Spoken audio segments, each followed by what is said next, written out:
Hola chicos, ¿cómo están? Continuamos con las clases. Como hablamos el otro día, la idea es estar más presente de ahora y hasta que se termine el año con el objetivo de que ustedes acrediten la materia, porque lo mejor que nos puede pasar creo que en este periodo es que por lo menos aprobemos práctica profesionalizante. Como saben, la idea es hacer una serie fotográfica.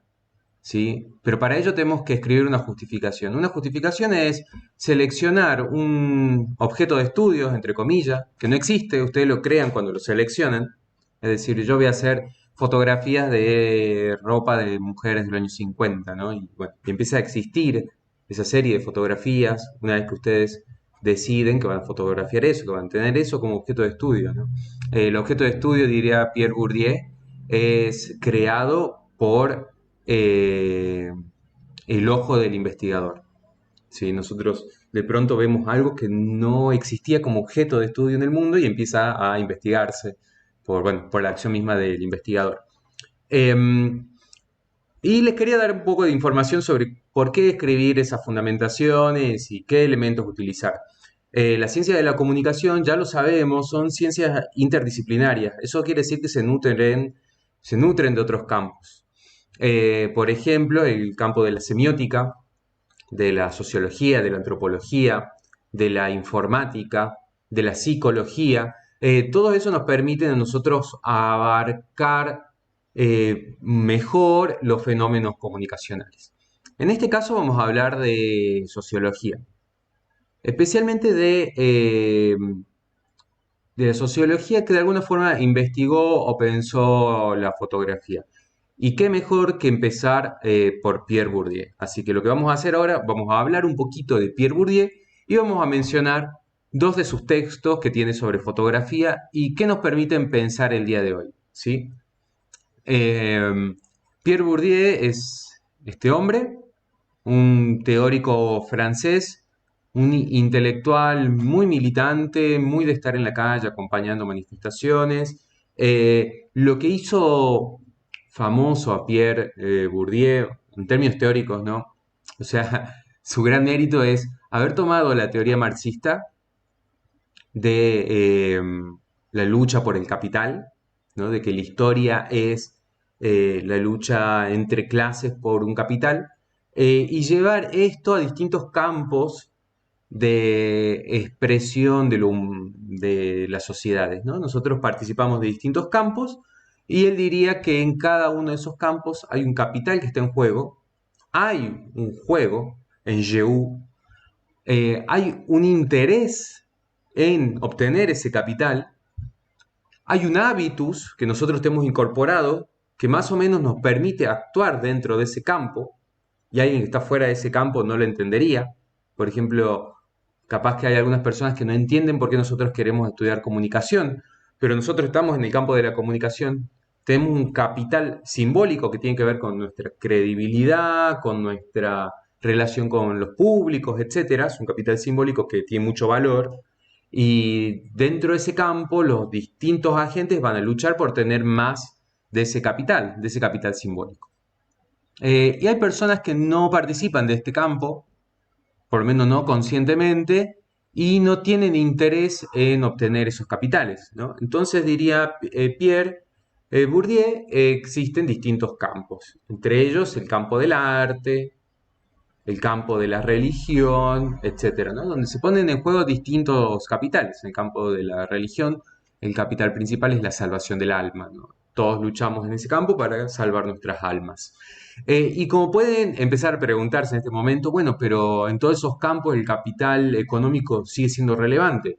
Sí, porque el capital económico pertenece a eso que él llama campo del poder, que el campo del poder es un campo amplísimo que tiene la posibilidad de interferir en otros campos. Bien, él es Pierre Bourdieu. Como ya dijimos, Pierre Bourdieu es muy famoso por su teoría del campo, ¿no? Que van a encontrar mucha información sobre esto, de distintas características, distintas representaciones visuales, como estamos viendo, ¿no? Acá tengo el campo, las instituciones pero bueno, con reglas, dice que mantienen las reglas de ese campo, ¿no? Como si nosotros estudiamos la institución del Ministerio de Educación, ¿no? Se encarga de perpetuar las reglas de ese campo. Los agentes, que son todos aquellos que participan. El capital simbólico, bueno, esta distribución acá visual es bastante cuestionable.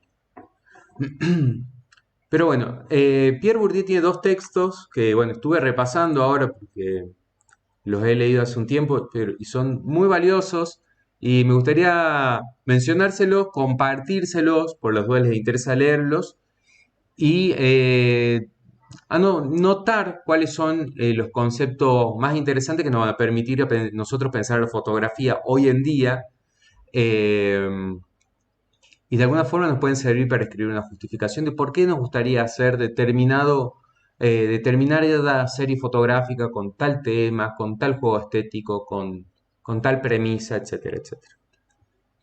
Empecemos por este que el texto se llama El campesino y la fotografía, que es del libro El sentido social de gusto. Y en este texto lo que va a tratar de pensar Bourdieu, lo que va a investigar, va a ser de cómo llegó la fotografía y cómo se relacionan las poblaciones campesinas con la fotografía, ¿sí? Porque en esos lugares, pensémoslo también en el siglo XX, no existía esta experiencia tan masiva de los celulares, del internet, etc. La fotografía tenía este valor sumamente importante y esto lo escribe él, de avisarnos sobre la vida de los otros. ¿Sí? Era una forma de compartir información de nuestras propias familias o de nuestras comunidades con otros que no podían acceder a determinadas experiencias. Claro, pero entonces la fotografía empieza a ser parte de ciertas ceremonias, como por ejemplo las bodas. Pero ¿cómo logró, piensa él, la fotografía llegar a ese lugar de ser parte de esta ceremonia?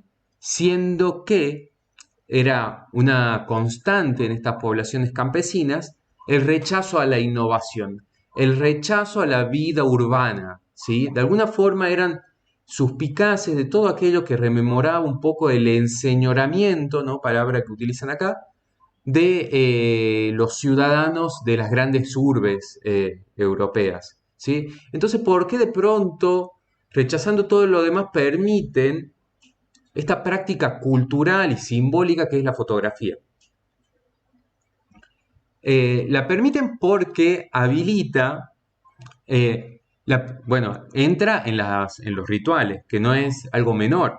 ¿Por qué? Porque justamente los rituales suelen ser lugares donde los intercambios de dones, que en el resto en la sociedad en común siempre se trata de que sean dones equiparables, ¿no? Esto tiene un costo y vale 10.000 pesos, entonces vos me vas a dar 10.000 y yo te voy a dar esto. Si yo te doy algo, vos vas a tratar de darme algo del mismo valor en cambio, ¿no? Esa es como una ley social, de la ley del don, ¿no? De yo doy algo eh, y tengo que recibir por lo que doy algo en cambio de igual valor. Si los valores de alguna forma son desproporcionados, se generan malestares sociales, ¿no? Yo me puedo llegar a sentir muy ofendido porque di algo y no fui retribuido, o yo puedo ofender a otros dándole algo que sé que los otros no pueden retribuir. Pero las celebraciones suelen ser lugares donde se practica algo totalmente opuesto. Imaginemos las fiestas de 15, por ejemplo, donde el concepto mismo es siempre el de tener la mejor fiesta, gastar un montón de dinero, gastar lo que sale un auto nuevo en una sola fiesta, de tirar la casa de la ventana y a todos aquellos que son invitados a eso saben que no van a poder de alguna forma retribuir el don de esa invitación a esa fiesta, ese despilfarro, etcétera, ¿no? El exceso es estudiado por los sociólogos como parte de este intercambio de dones, porque nosotros siempre, en algunas ocasiones, estamos predispuestos a generar exceso en este dar para, bueno, en función del rito, en función de darle valor a un rito. Entonces, bajo ese sentido, que la fotografía se meta primero dentro de las bodas tiene sentido para Bourdieu, porque era un objeto de lujo que se estaban permitiendo, era un lujo que se estaban permitiendo dentro de una ceremonia y un rito en las comunidades campesinas, que además los habilitaba para cierto intercambio social posterior, porque ¿cómo sucedían estas fotografías de bodas? El fotógrafo llegaba al pueblo, se acercaba a las iglesias y le cobraba a todos los invitados cierto monto por la fotografía que él iba a tomar de toda la comunidad que participó de ese evento, y de alguna forma el no comprar la fotografía era como una forma de negar haber participado de ese ritual, de ese evento. Entonces había como una imposición social a tener esa fotografía, que creo que ya ustedes son jóvenes, pero cuando yo era adolescente y vos tenías que hacer un viaje de estudio, también te ponían la presión social de tener que comprar esa fotografía con un montón de gente que después no volvías a ver nunca más. Pero bueno, había una presión social. Lo mismo sucede en estos lugares. La fotografía se incorpora a la vida de forma forzada, como una parte de unos intercambios de bienes simbólicos, pero al mismo tiempo que habilitaba representaciones de la comunidad que permitían intercambiar información con otros, que eso era valioso, muy valioso. Él dice, a este tipo de fotografías nunca se les demandó que sean corrección estética o técnica, sino apenas una mera representación, ¿sí? Que de alguna manera se pueda reconocer a las personas que estuvieron en el evento en la fotografía. Las madres aprovechaban estos eventos para disponer de toda la familia e inclusive los niños, porque los niños de alguna forma crecen muy rápido y son como un registro que suele desear llevarse o comentarse con otros. Entonces, de pronto, cómo es ubicada la familia dentro de la fotografía empezaba a tener cierto valor, ¿no? Entonces así vemos cómo Bourdieu se puede aproximar a hacer un estudio sistemático y concreto, no tan solo de cómo circulaba, cómo ingresaba la fotografía a la vida, sino de cómo circulaba como bien simbólico, capital, y de cómo lo que estaba representado en la fotografía tenía luego cierto valor en términos de compartir eh, imágenes de tu propia familia, donde vos de alguna forma lo que hacías era presumir cierto bienestar, ¿no? ¿Qué es lo que se hace actualmente con la fotografía? Esto de mostrar imágenes donde yo estoy viviendo la vida pleno o en un lugar de alguna forma exclusivo y puedo ser parte y lo presumo al mundo y empiezo a proyectar imágenes de mí mismo, broadcasting de la propia persona. Eh, ¿No? Empieza a ser todo esto parte de una comunidad. En el otro texto, Bourdieu,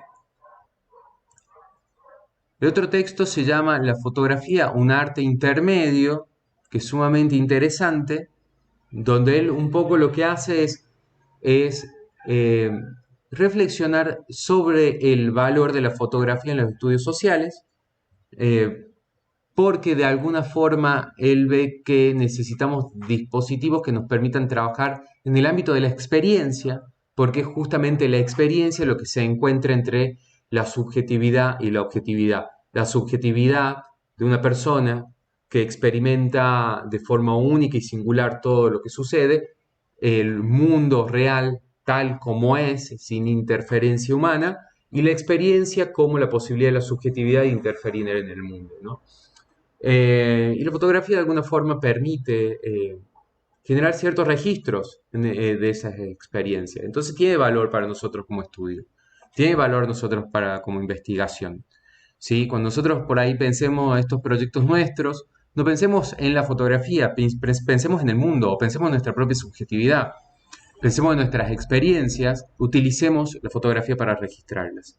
Y el concepto que quiero presentar de este texto, que ya también está en el texto anterior, es lo siguiente. Se cuestiona o cuestiona a la institución fotográfica Bourdieu el hecho de que todas las imágenes que él ve, pese a que pareciera que la fotografía es un arte bastante anarquista en el sentido de que los dispositivos dentro de todo son accesibles y que son manipulables por una sola persona, y esto querría decir que una persona podría hacer imágenes de lo que quisiera, ¿no? Rebelarse ante las instituciones, pero él por el contrario lo que termina viendo es que siempre las imágenes repiten los mismos motivos y se pregunta por qué y propone el concepto de lo fotografiable, que de alguna forma, junto con la idea de la fotografía, lo que se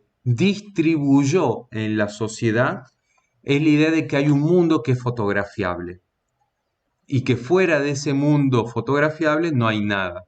Entonces, ¿qué sucede? Que cuando un amateur o hay alguien que quiere participar de una producción fotográfica que circule en la sociedad con cierto éxito, lo que hace siempre es acudir a los estereotipos de la fotografía y no desafiar su potencial artístico.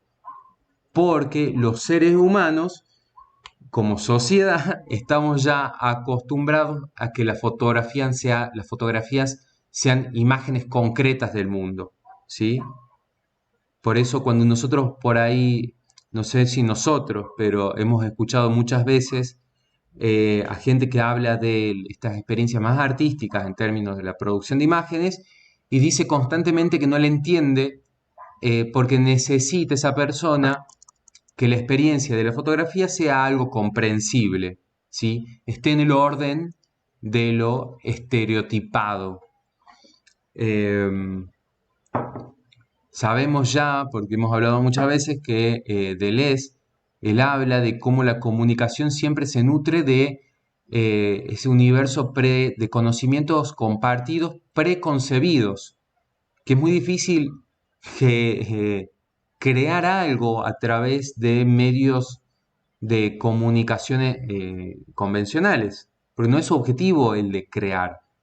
Crea el filósofo que crea conceptos, el artista que crea visiones del mundo, el científico que crea funciones nuevas a través de aparatos, pero los comunicadores lo que hacemos es tomar eso que el mundo ya sabe y volverlo relevante para habilitar tal vez transformaciones del mundo, ¿sí? Pero si no nos valemos de eso que ya es conocido por el otro, cada vez que nosotros le presentemos visiones del mundo o conceptos, nos va a preguntar qué significa, de qué se trata y no va a entender, ¿no? Entonces, lo que hace Bourdieu acá es cuestionar bastante lo que es la producción de fotografías y va a proponer que en realidad lo que la sociedad ha decidido fotografiar es lo que ya sabe que puede ser fotografiable. ¿Sí? Ahí ya tenemos una presentación de los estudios de Bourdieu sobre la fotografía. Hay mucho más, ¿no? Por ejemplo, justo me viene bueno, más información de esos textos y también encontré como súper interesante cómo él describe eh, cómo ciertos lugares rurales, las personas de estos espacios, se niegan a ser fotografiadas. Que es muy loco porque yo tengo este libro de Andy Goldstein, Inventarios, donde hay toda una secuencia de gente que se esconde y se tapa la cara para no ser fotografiada. Que esa forma de renegar de la fotografía no tiene que ver con estos mitos de, bien de Los Simpsons, de que me roba el alma la fotografía, sino tiene que ver con el hecho de no querer participar de esas actividades que no pertenecen a mi mundo, son parte de un universo burgués citadino. Y yo, como parte de esto, reniego de ello y tengo poder al negarme, ¿no? Es relevante porque acá en Catamarca nosotros renegamos mucho de las imágenes que se hacen de nuestra ciudad, de nosotros como parte de nuestra ciudad. Y usualmente cada vez que Catamarca es de alguna forma retratada, siempre es a través de los paisajes y pocas veces a través de la gente, ¿no? Así que bueno, los dejo con esa idea. Piénsenla, la idea es que estimule, bueno, ¿qué puedo empezar a ver yo en el mundo y cómo lo puedo abordar a través de la fotografía? Así que bueno, los voy a compartir estos textos y nos vemos prontito.